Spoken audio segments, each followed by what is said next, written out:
A evasão escolar é um dos mais graves entraves ao desenvolvimento, porque tira dos cidadãos o direito ao aprendizado. Mesmo assegurado pela Constituição Federal de 1988, onde se fala que o ensino fundamental é para todos gratuitamente em qualquer idade, assim sendo um direito à cidadania. Mas muitos abdicam desse direito por vários motivos. Cada indivíduo tem seus problemas e dilemas pessoais, portanto, não é apenas a escola que irá responder com números ou estatísticas os motivos dessa evasão. Segundo Freire, devemos respeitar a autonomia, a dignidade e a identidade do educando, pois o saber pode virar palavreado vazio ou inoperante. Esse vídeo buscará compreender o que leva o jovem e o adulto da modalidade EJA à evasão e, com isso, contribuir com estratégias junto à comunidade escolar e, principalmente, com a formação de novos educadores. Mas você sabe o que é evasão? Sobre evasão, eu esqueci o que é evasão. Evasão é uma fuga caracterizada com perseguição, porque para caracterizar uma fuga você tem que ter uma perseguição. Para mim é isso a evasão. E evasão para mim é a desistência de algo motivado por desistir. E evasão, que significa para mim, é quando alguém invade algo sem pedir permissão.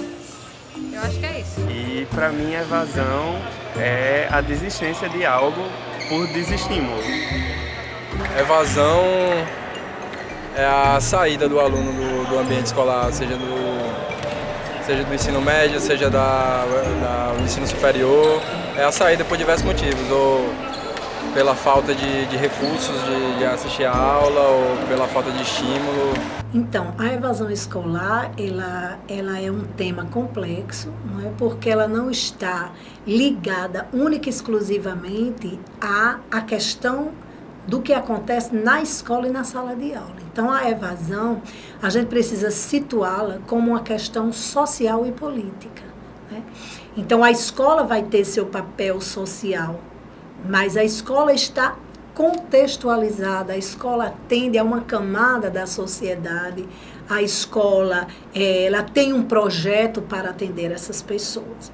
Então, a evasão precisa ser compreendida nessa multidimensionalidade. Assim que eu compreendo a evasão. O que os professores chamam de evasão, o que os gestores chamam de evasão, eu não chamo de evasão, eu chamo de intermitência. Por quê? Porque o que acontece? O sujeito entra na escola, se matricula, quando é 3, 4 meses depois ele sai. Aí depois ele retorna. Ele retorna e se matricula de novo. Então, é importante saber, né, e eu estou tentando fazer uma pesquisa nesse sentido, né, de identificar quantos dos alunos que evadem voltam. Porque se eles voltam, então eles não evadiram-se. Porque evadir é fugir, é você se afastar daquilo que você não quer. Ora, se ele está voltando, então não existe a evasão, existe uma outra coisa, que é um movimento de ida e vinda do sujeito. E se ele volta, é porque ele insiste na esperança de que pode, em algum momento, aprender. Então, não é um problema dele, somente, pelo menos. É um problema também da escola. A evasão tem um lado que a gente pode dizer, que é a incompetência da escola atender a esse aluno, no sentido de fornecer-lhe os meios para ele se apropriar desses conhecimentos que são necessários à sua vida nesta sociedade atual. E ela também tem uma dimensão política, uma dimensão social, no sentido de que escola é essa que vai atender a essa camada da sociedade que é o jovem e adulto. Então, como é que essa escola percebe? Então, nesse sentido aí, colocando a evasão como essa desistência de ficar na escola, né, de se apropriar desses conhecimentos que só a escola encaminha, que é o saber sistematizado, então a gente tem uma dupla face, né? O que a escola oferta a esse aluno e o desencanto desse aluno ao chegar nessa escola que não se encontra nela. Então, a evasão tem essa dupla face, mas ela é uma questão muito, muito mais ampla, política, social. A educação de jovens e adultos é uma modalidade que visa oferecer o ensino fundamental e médio para pessoas que já passaram da idade escolar e que não tiveram oportunidade de estudar, como podemos encontrar no artigo 37 da Lei de Diretrizes e Bases 9.394/96, que diz: a educação de jovens e adultos será destinada àqueles que não tiveram acesso ou continuidade de estudos no ensino fundamental e médio na idade própria. A educação de jovens e adultos, ela, como modalidade, ela existe desde 1996, com a LDB, né? Então, reconhecida como modalidade desde 1996. Modalidade por quê? Porque parte do princípio que, por ter um público específico, né, ela precisa, o serviço educacional, o processo educacional a ser desenvolvido para esse público específico tem que ter uma característica específica. Isso é o fundamento da modalidade. Porém, mesmo ele tendo, a EJA tendo o nome de modalidade, as concepções predominantes na EJA, né, na verdade, não a ver como uma modalidade, a ver como um momento em que o sujeito vai repor uma educação que ele perdeu lá atrás, né? Então, por trás disso tem uma concepção de tempo muito estático, que é o tempo de se aprender, há um tempo em que você vai recuperar o que não aprendeu, né? Tem uma concepção de currículo que parte do princípio que o currículo é aquela coisa, aquele grupo de saberes e conhecimentos que você, se você não acessou numa época, aí você tem mais dificuldade para acessá-lo, ao invés de pensar que currículos são um conjunto de saberes que você pode se apropriar em qualquer momento. Tem uma concepção de aprendizagem, ou seja, a ideia de que ao invés de você aprender ao longo do tempo, existe um momento que você aprende e revisitar esse momento traz uma série de dificuldades porque você passou do tempo. Então tem uma concepção de aprendizagem complicada, difícil. Então essa visão é uma visão que predomina. A EJA sofreu muitas transformações no decorrer dos últimos anos. Uma delas foi a crescente de jovens nesta modalidade, que por outro lado não querem ser vistos mais como crianças, e sim como adultos. Mas para você, o que é ser adulto? Tipo, adulto seria aquela pessoa que está ciente das suas responsabilidades e disposto a arcar com as consequências dos seus atos. Por mais que na legislação, a partir de 18 anos, você seja incutida essa ideia de que você é responsável pelos seus atos, eu acho que tem muitas crianças de 20 anos e 18 anos para lá. E tem muitos jovens que já consideram adultos. É uma questão bem subjetiva, eu acho, essa questão de ser adulto. Ser adulto é crescer em responsabilidade e crescer em personalidade. É criar uma personalidade e ter as suas responsabilidades. Pagar boleto e muita crise existencial. É isso. Ser adulto é pagar as contas. Simplesmente, ter responsabilidade. Porque ser adulto é ter responsabilidade com as coisas da vida. Ainda não descobri. O adulto, ele já não é mais aquele que está passando pelo processo de maturação biológica, ele já tem o seu corpo formado, ele já tem a sua estrutura física formada, ele também já não depende tanto dos pais, ele não depende tanto da aprovação dos pais. Então ela é aquela pessoa que já tem um domínio, de certa maneira, sobre si. E a partir daí ele vai buscar basicamente 4 coisas.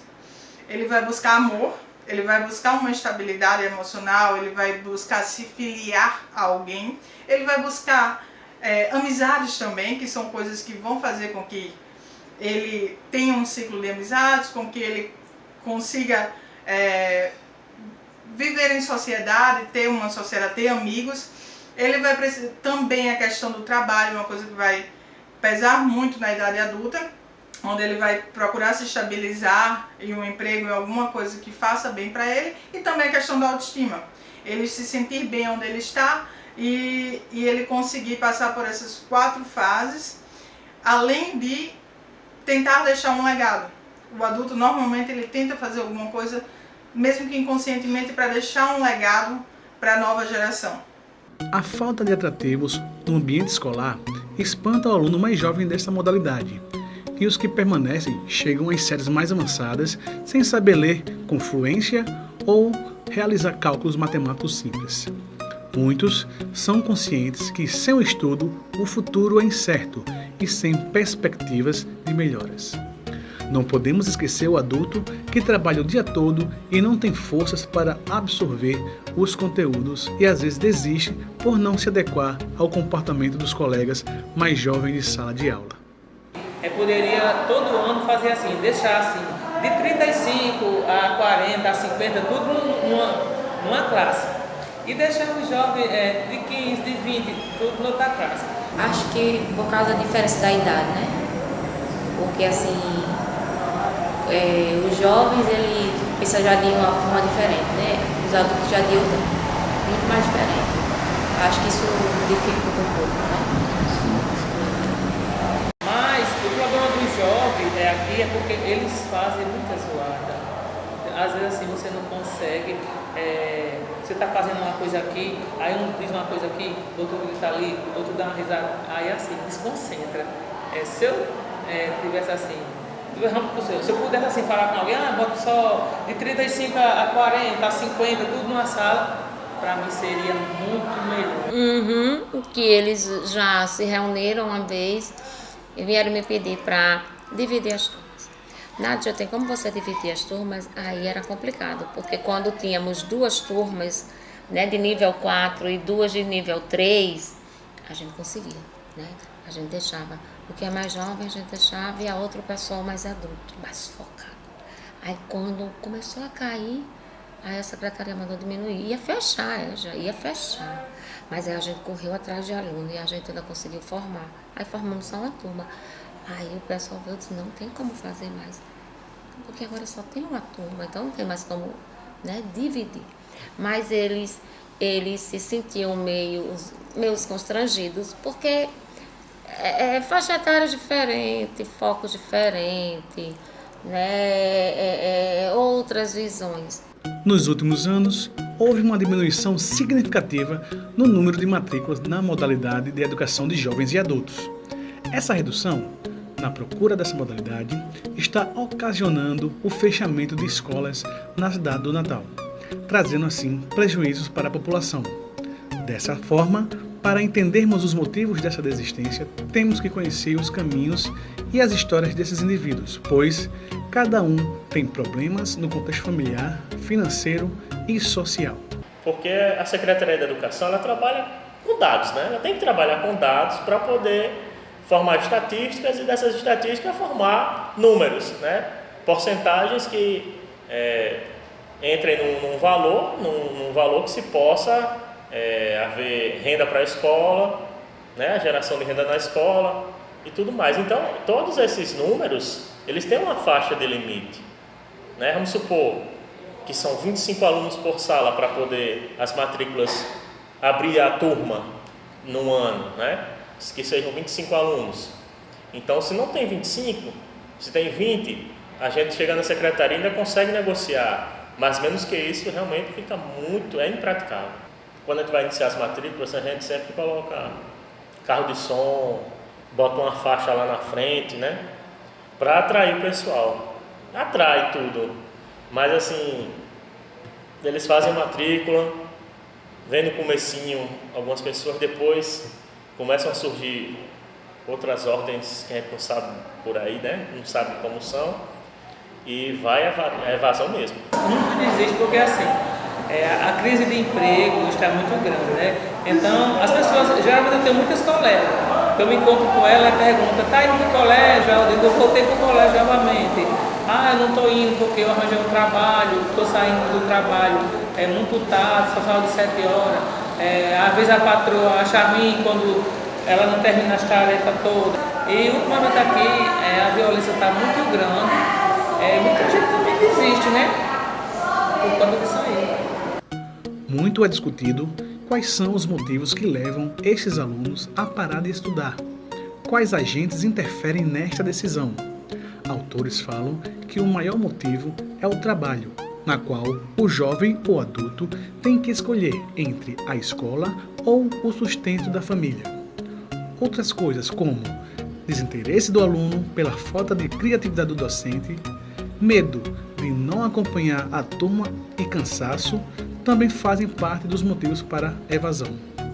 Mas existe um novo motivo para a desistência de alguns alunos da escola Chico Santeiro. Só que tem outra vertente entrando nesse sistema, nesse assunto, nessa evasão agora, que é o chamado violência. Então, assim, como é um noturno, aí se complica mais ainda, acentua mais ainda o problema da violência. Eu tenho um bom exemplo para você do ano passado, que não era nem época junina, nem época de fim de ano, onde são os empregos temporários, que foram as brigas das facções. Acho que você deve lembrar que em Natal, que houve queima de ônibus, assaltos em grupo, essas coisas todas. Então isso aí complicou muito mais a situação da EJA. E eu comecei a sentir falta desses alunos, mas eu nunca ia lá na casa deles. Quando eu já estava pensando em ir, eles retornaram 1 mês de falta. E eu disse, meu filho, eu já ia saber o que era. Ele fez, Nádia, nós somos proibidos de passar da linha de lá para cá. Eu disse, proibidos? Aí ele disse, sim, proibidos.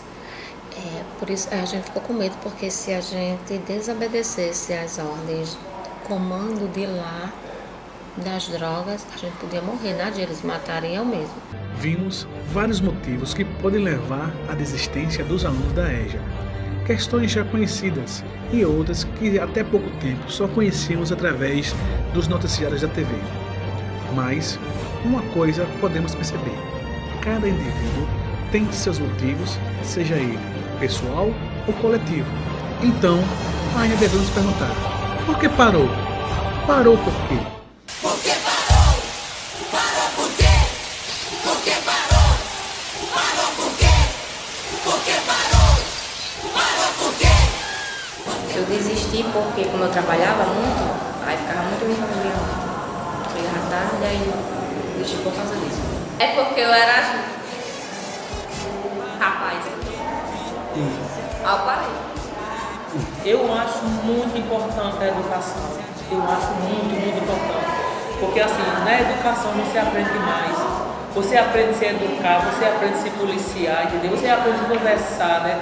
Você aprende assim, a dialogar com outras pessoas. E a falta do diálogo leva a pessoa a fazer muitas coisas, né? Que não deveria fazer. Pega no cabelo dela, maluco. Pega, mas não puxa não. Pega como eu pego, eu não machuco.